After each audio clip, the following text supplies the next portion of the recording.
Alone in my sorrow, dead in my sin, lost without hope, no place to begin.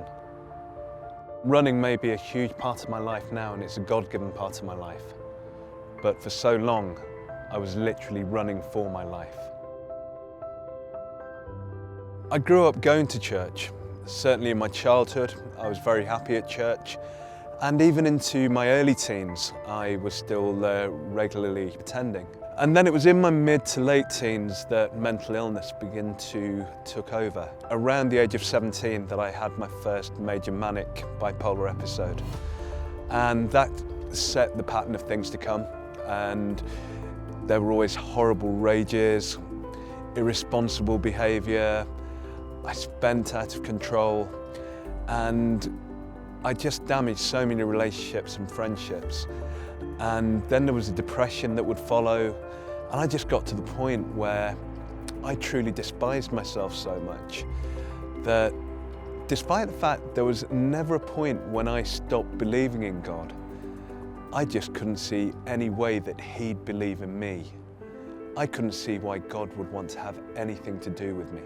I didn't have the energy to fight anymore.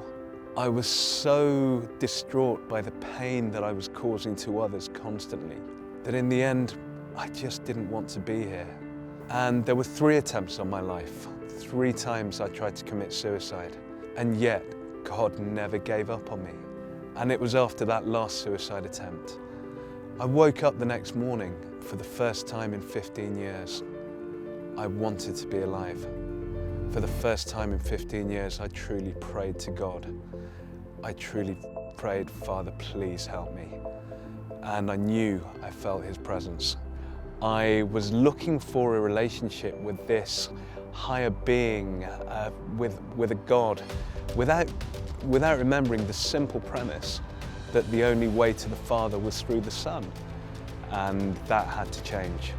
Instead of being someone who was a Christian for an hour a week, praying to God in a church, I was suddenly someone who had Christ at the center of my life everywhere I went, every hour, every day, and that was joy unconfined.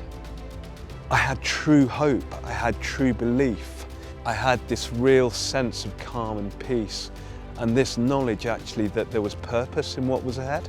God actually took me into those deep waters because He knew that He was going to use me, broken as I was, to be able to change the lives of others who are living through their own mental health problems. And that's something I do with fundraising. It's something I do with running marathons. And I've run 18 now for a mental health charity.